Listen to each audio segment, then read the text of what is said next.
Hello and welcome back to The Motivating Force. Joining me today we have Josue, an aspiring Marine Corps officer who is currently finishing up ROTC and his bachelor's degree in the criminal justice field.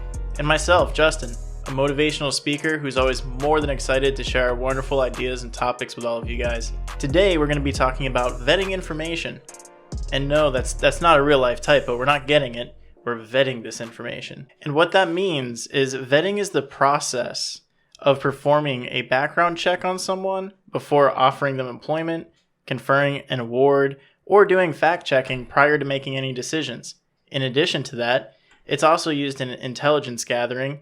Assets are vetted to determine their usefulness. All right, so before we start talking about how to go about this process, we're going to touch on why it's important to vet your information beforehand. We're just going to touch on this briefly. So I'm going to use an example of the game telephone. You know, when you're sitting around with a bunch of friends, you whisper some sentence in the person's ear next to you, and then it just kind of goes around the room. And by the time that sentence comes back to you, it's completely different. We're going to try to avoid that by making sure that the information you're taking in, if you are that recipient in that game telephone, it's correct. So instead of just following along these narratives that are constantly changing, going back to the source and finding if it's credible, and then passing it along. So then you don't fall into like this herd mentality or start just preaching false information. Yeah, it's pretty straightforward, man. I think my main issue with the telephone game was if I'm told to listen intently on something, I'm so focused on making sure that I'm listening that I don't listen to what's being said. Yeah. You start like reading into like the way that they're saying it instead of what they're saying. Yeah, it's kind of a paradox to the game. But besides the point, I guess I could use some more vetting skills. And getting into that, I did have really three main points when we talk about vetting information that could be critical in helping you guys really improve on this skill. The whole point of it is pretty much to reshape the way that you consume information. Because there's a lot of it out there, multiple different sources, and some things true, some things false, some things sugar-coated. And it can be really hard to decipher these things. I know we've had a conversation on it before, which is why, this topic specifically got brought up. Yeah, I was going to say it's kind of like that easy research episode that we had a couple weeks ago, but now we get the chance to really dive into certain points about it. Explain why that easy research isn't the best. So getting set up on how we can improve this skill is that way of reshaping the way you consume information, and it's pretty fundamental change that needs to happen. In order to do this, I think a really easy way that you can start doing this is by reading more books. What I've come to find in my journey this year, with my resolution being reading more, and doing that, I get kind of irritated when I'm reading. Yeah. And I figured out the reason why. And it's, I can't read a book as fast as I can watch a YouTube video. Correct. So for myself, I feel like this is taking too long. It's consuming this information. It feels like it's an inefficient way to do it. Yeah. But really, what I'm doing is I'm slowing down my brain to my actual comprehension level, being able to read something that's written down on paper, say it to myself, let it sink in and really stick. take it in, that information fully. Yeah. It really kind of, it's like that light bulb moment for me. That type of frustration I had, and then coming into the subject, and it was like, I think that's a really good core point for this is, we're just so used to that quick, fast media consumption that if we can burden ourselves with reading from time to time and help slow our brains down and realize how much more information we're actually taking in when we're reading, can help you reshape the way that you're consuming information when you're out in public talking to people. Yeah, and it's almost exactly the point that I wanted to make on reading books as well, because we're so used to that fast information. Even if it's just somebody telling you like a story or telling you a fact, there's no way of really checking that. But being able to like sit down, and even if you need to reread the paragraph, you're able to take it in even more because maybe there's like you overlooked something when you were reading it. But you also get to expand that vocabulary because then you'll see words that went through publications. And you're like, that sounds interesting, or it sounds smarter. Let me look it up and see what it means. And then you can apply that knowledge into your day-to-day. You just add that to your lexicon, and then you'll be able to sound smarter. But then I had another point as well, reading the book, it's already a little bit more credible than just hearing somebody tell you a story or tell you such and such facts because I read it on the internet. Reading the book, it's been through multiple hands of editors, hopefully. It's been through publications who have credible books. So it's like that's a little bit of the vetting for you. The vetting has already been done to the point that now it's a book. It's actually sold all around the world. So you should feel more comfortable when you're reading those books and like knowing that it's going to be tangible information and correct. I mean, when you look through the way, of course, the book editing, every single word is handpicked to give the most amount of efficiency towards that type of information. When we're speaking, we're not very good at doing that. We can't sit there and kind of say a sentence and then think back on it and be like, no, wait, hold on, let me reword that sentence for you. Doesn't happen. And then at the same time, the other note on that is if it's written down, I mean, it's written down, right? If you say something to somebody, next day they come back to you and be like, hey, man, remember what you told me about this? And you're like, no, that wasn't me. Yeah. Oh, you're thinking to somebody else. I'm not that dumb. What do you mean? And it's like, okay, but in books, it's all there. Yeah. And that's another good reason is like, it's not only for the fact of slowing your brain down, but books do tend to have that more like accountability to it. Yeah. Towards being useful, successful information for you. And then especially like comparing it to college textbooks or high school textbooks, if it's an educational book and you're looking into subjects, if you're questioning if what they're saying is credible, they go as far as to cite the sources and the journals that we were talking about, like the scientific and educational journals, that you can look into even more. So if you're questioning the legitimacy of the facts that they're telling you, okay, they have the sites, so then you can go look for it, which then vets it even more. And there's so much of that type of fact checking you can do, which is the point of vetting. But now let's move on to a real world situation where you're trying to gather information from people on any given topic, and you're sitting around, you're talking to a group of people. That's not a book. That's not written down. You can't say, hold on, let me pull out my phone here and go to Google and find this journal and see if your information's right. How do we apply this to the real world application and help people get better day to day? Because reading the book is great practice towards vetting information. Yeah. Before I actually try to give an answer for that, since you brought up that example, I'm pretty sure there's a lot of people out there, not calling my girlfriend out or anything, but when the situation arises, there's the Google search up. You know what I'm talking about? You have like a little argument. They'll look up on Google, oh, well, this, and that. I found this on the internet within 2 minutes of the argument being done. And I just wanted to point out, because I put some notes here about Google and different search engines in general, don't rely off that easy research, because as you know, the first couple websites that they give off on those search engines are usually ads. They're usually paid to sponsor on the first couple websites. So then you're like more willing to click on it. And it doesn't mean it's 100% fact or it's a credible source. It's just, hey, Google's taking the money, putting your name there. If the people that are looking up the information don't know this, they're going to click on your site. So I just wanted to point that out real quick. But to go back to the question you asked me earlier, I had a point where in order to use this kind of technique in the real world, I had a point on just being rational, thinking logically, use that common sense, which I wish it was as common as it should be. Yeah, man, I get what you're saying. Thinking that common sense is common is probably the first downfall that a lot of people have, and which is also why we can kind of be a little quick to trust information that people are sharing with us, especially people who are great with like body language and things like that. Can appear with great confidence and say things and have people believe them. And I know because I do this a lot to people, whether I do or don't know what I'm talking about, right? It's simple salesman strategies, right? Which is why you need to be able to absorb all these things in your surrounding. And in order to do that, you need to kind of hone in on your ability to think critically. Yeah. And I kind of had a little write-up here that I did for that because I wanted to make sure I kind of got the point across as clear as possible. So getting into that, thinking critically. When you start digesting more information by giving it time to actually enter into your brain, here's the next step. Critical thinking is a skill well worth building and it also builds your ability to think logically at the same time, but not necessarily two things that go hand in hand.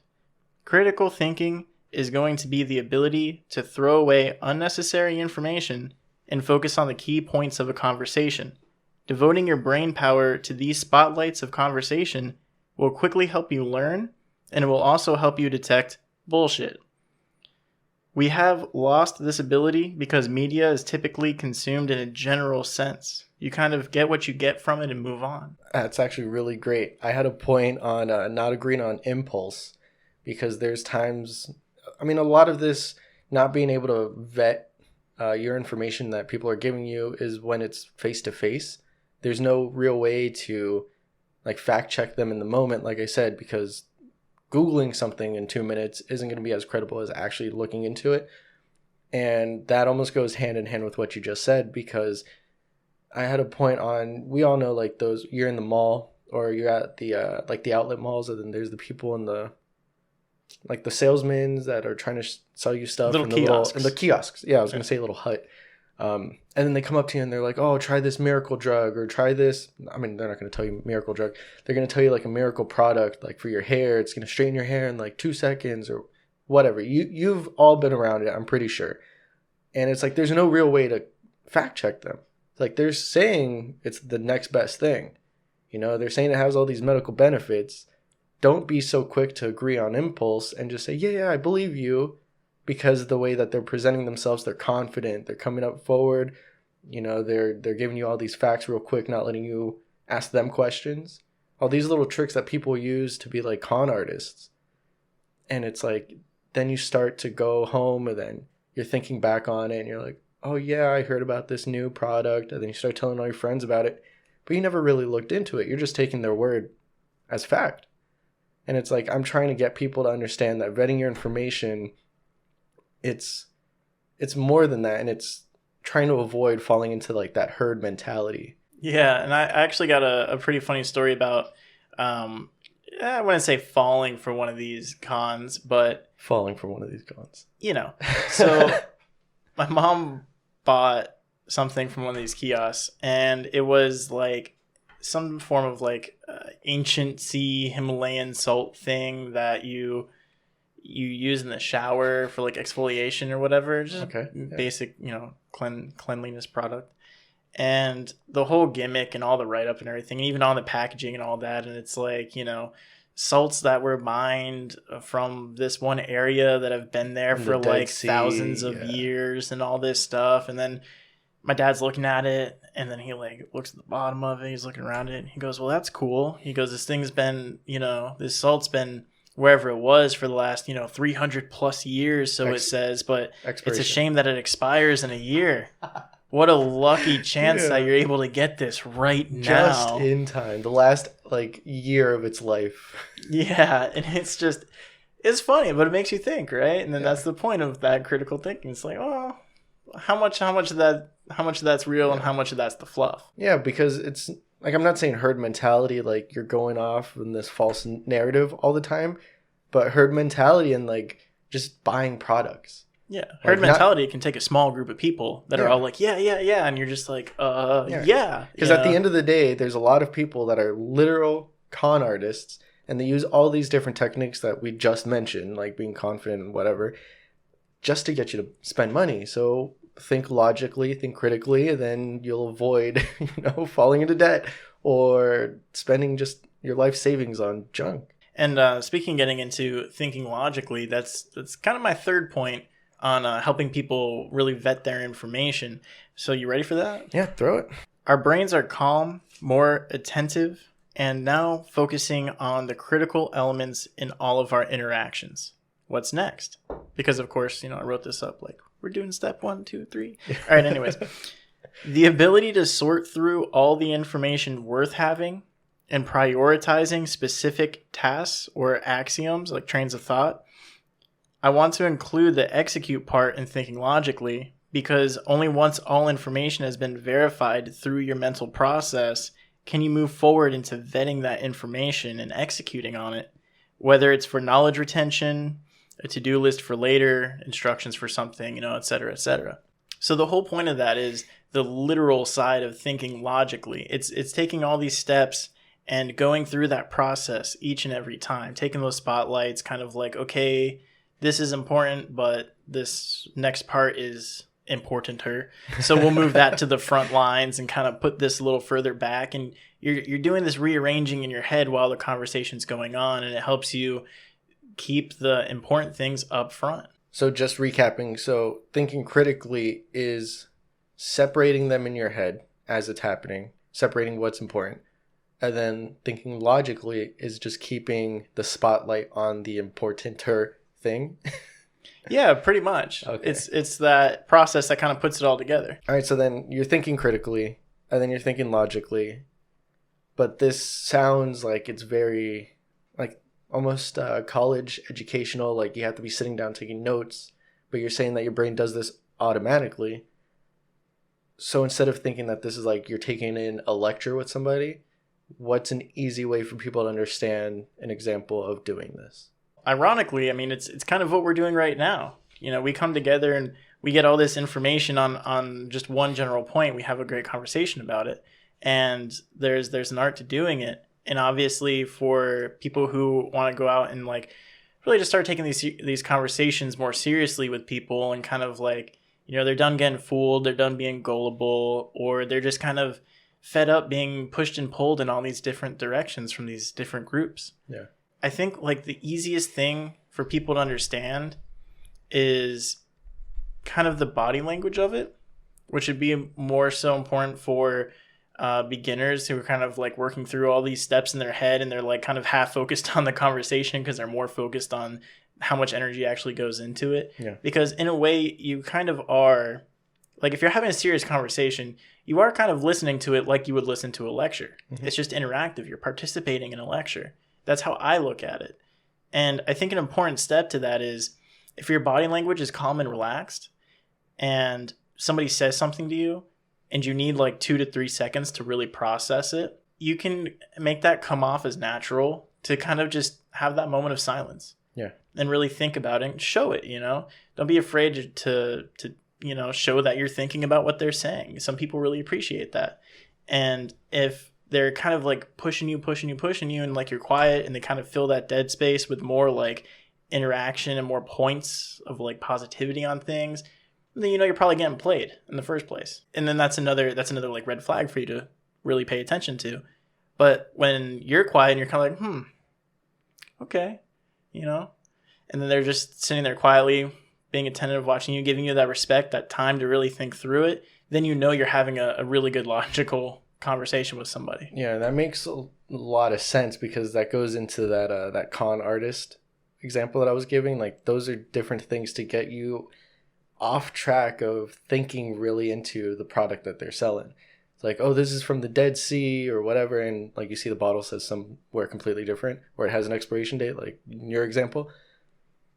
That's gonna, like, if they're just spewing out information and little facts and positivity about the product, you're gonna stop thinking about how does this make sense if it says a product's from somewhere completely different than what you're saying. I didn't know the Dead Sea was in Brazil, you know? But then that goes into play with a point that I had on comparing information that you're taking in with knowledge that you already have about a certain subject. So if they're like, for example, if they were telling you about the Dead Sea salts or whatever, but you know it's not located in Brazil, you're able to compare it right then and there. Like, this doesn't add up, and you're vetting them in the moment. Like, logically, this doesn't make sense. So it's almost exactly what you just said. I think it's a great example because on something like that, it's so easy to call out and find. But then we get into the harder steps, which is where, you know, especially in today's climate, we get approached a lot more on, I guess I want to say, like, people kind of poke and tease at your morality. Okay. And your ideology. Mm-hmm. We tend to put a lot of like weight into that. And this is where we pull people in different directions, right? And talk about it politically and all these activist groups and non-activist groups, even just lifestyles, right? Who knew that your lifestyle could be so bad that it demonizes you, right? And in today's world, that's what happens. When you're getting approached and it's not something straight up where it's products, it's ideologies, it's really important to be able to take that time and kind of step back and think about it. Because the more they pressure you on it, or the more, they're quick to respond on things, they've played that game before, And if their goal is to just beat you down and beat you out of the conversation, that's something to take note of. That's actually perfect, because it goes into an example that I wanted to talk about when it came to ideologies. The beginning of 2020, when these movements started going around town, and then there was like one group versus another group. I don't want to get really into it, but just using it like as an example, one group versus another group, red versus blue, right? Let's keep it safe. And then I would go on social media, then I saw, like, not to shame my little brother, but he's 14 years old. He would start posting about like blue or red.